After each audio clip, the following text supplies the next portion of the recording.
हमारे बीच में मंच पर विराजमान सभी हमारे समाज के नेतागण, विराजे हुए सभी समाज के संतगण और पूरे राजस्थान से आए हुए, कोने से आए हुए मेरे जाट सरदारों,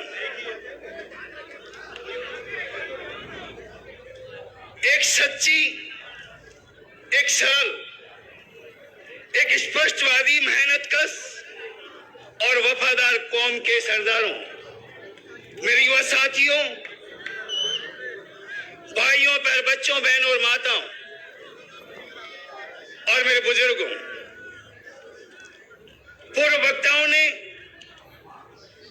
आज समाज के उत्थान और विकास के लिए इस मंच से आपके साथ में अपने विचार रखे कि हमारे समाज किस तरीके से उन विकास की ऊंचाइयों पे जाए,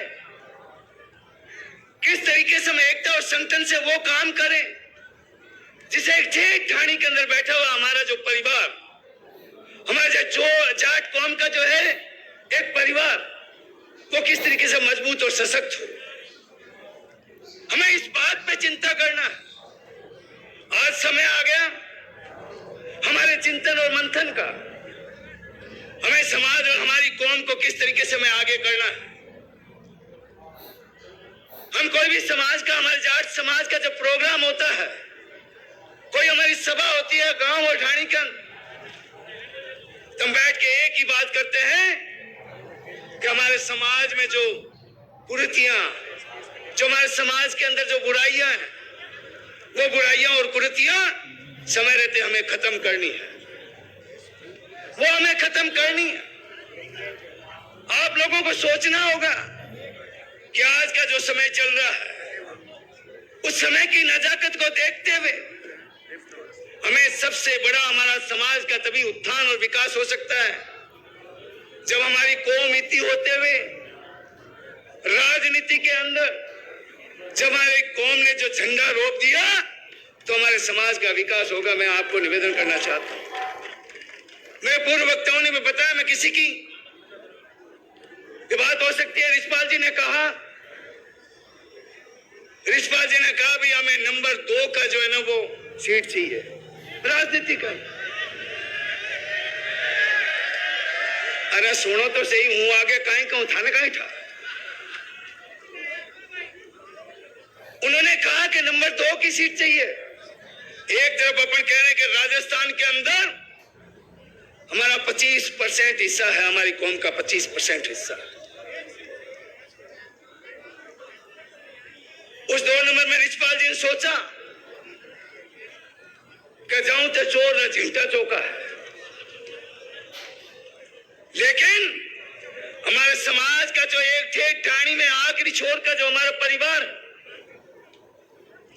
वो हर वक्त उस बात पे सोचता है, चिंतन करता है कि हमारा राजनीति के अंदर नंबर 1 सीट होनी चाहिए, नंबर 1। और वो नंबर 1 सीट कौन सी है? क्योंकि राजनीति की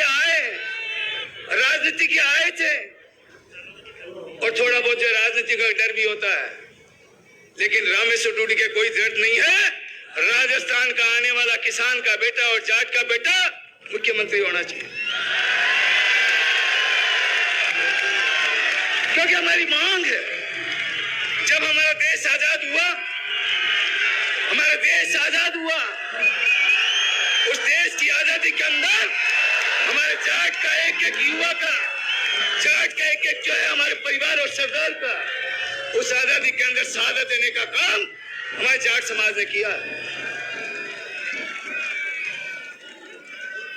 क्योंकि आज हमें सोचना है, आपको पता होगा सवाई माधोपुर के अंदर रणथंबोर किला बना हुआ है, वो दुनिया के अंदर फेमस है। वहां टाइगर सेंचुरी भी है। उस रणथंबोर किला कैसे बना, वो किसकी याद में बना, इसके बारे में आपको पता है? रणथंबोर किला वहां के पुराने जो है महाराजा रण रणमल हुआ करते थे। रणमल एक राजा, पराक्रमी राजा था, वीरता से परिपूर्ण था और एक मजबूत योद्धा था। वो हमारे समाज का जो है रणमल राजा थे। एक वक्त में आस पास के कई राजाओं ने और उनकी सेनाओं ने उन पे आक्रमण कर दिया, युद्ध कर दिया। उस वक्त में हमारे समाज के जो राजा रणमल, उन्होंने एक रणखंभ जो है रणखंभ ठोका था। वो रणखंभ उन सभी राजाओं और उनकी सेनाओं को, उनको परास्त करने के लिए रणखंभ ठोका था। आज समय आ गया, उस रणखंभ को देखकर उनके नाम पर सवाई माधोपुर का जो है रणथंबोर किला बना था, आज पूरे वर्ल्ड के अंदर फेमस है, वो रणमल के नाम से। आज इस राजनीति के अंदर एक नया इतिहास रचने के लिए, एक समाज का नया निर्माण करने के लिए आज आप लोग लाखों की तादाद में आए हो।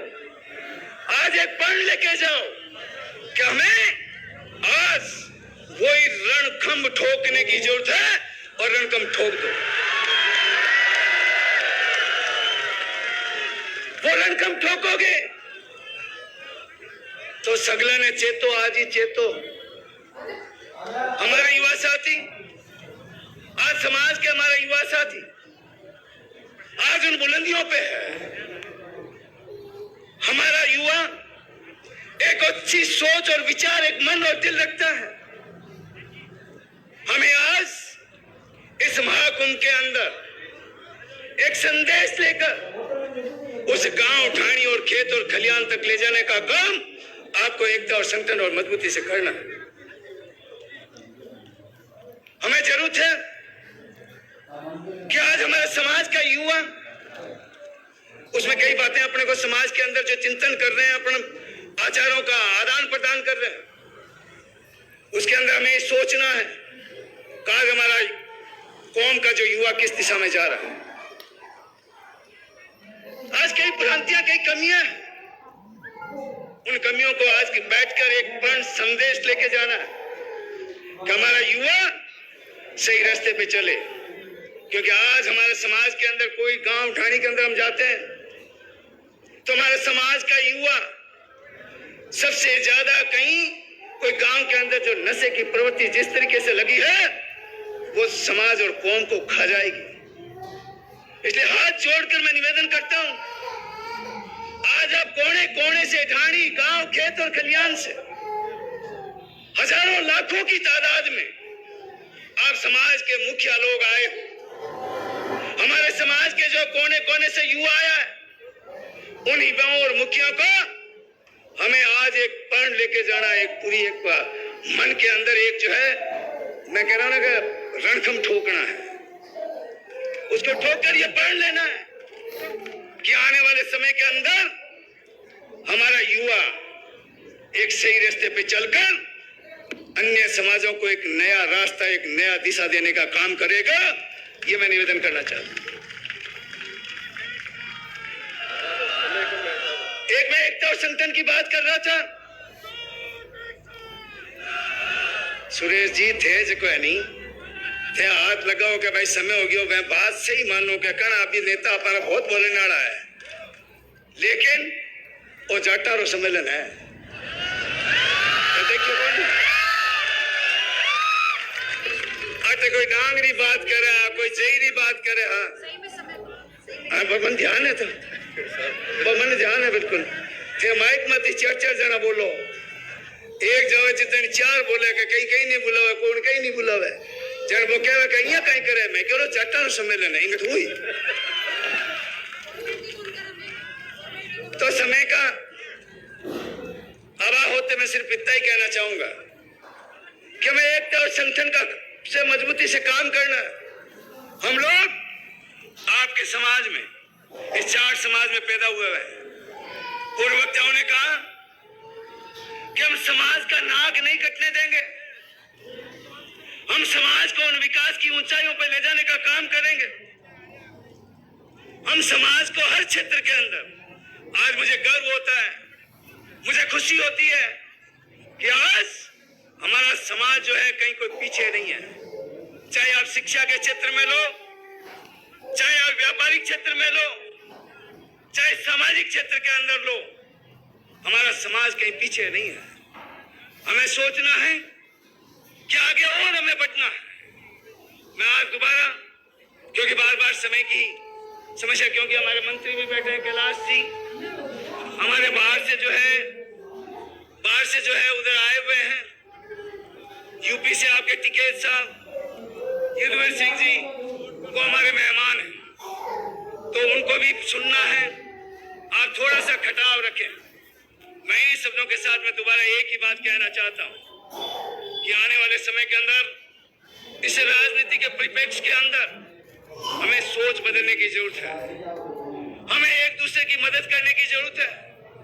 हमारा समाज का कोई भी कमजोर व्यक्ति है, कोई भी कमजोर परिवार है, उस परिवार की मदद करना हम सब लोगों का एक बहुत बड़ा धर्म है, एक बहुत बड़ा कर्तव्य है। इसलिए आने वाले समय के अंदर आप देखते हुए मैं दोबारा आप सबको बहुत दिल की गहराइयों से आपका आभार व्यक्त करता हूं, आपको बहुत बहुत धन्यवाद देता हूं। अभी राजा राम जी ने बताया कि वीर तेजा कल्याण बोर्ड जो बना, उसका भी सरकार को हम धन्यवाद दे रहे हैं, क्योंकि काफी समय से मांग थी। और वीर तेजा जी कल्याण बोर्ड से मैं समझता हूं आने वाले समय